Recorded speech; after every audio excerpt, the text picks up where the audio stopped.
あ、ウクレレ弾こうかな。ウクレレ弾きましょうか、皆さん。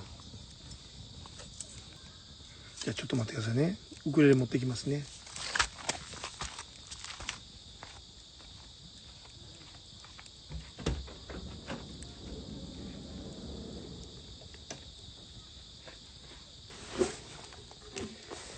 ただですね、大変申し訳ないんですけども、真横に他のキャンパーがいるので大きな音ではいけないんですね。聞こえますか？聞こえますか？ウクレレの音聞こえる人、聞こえます？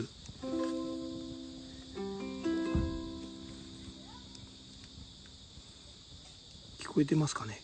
どうだろう。はい、ハートはいっぱい来るんですけど、大丈夫？ OK。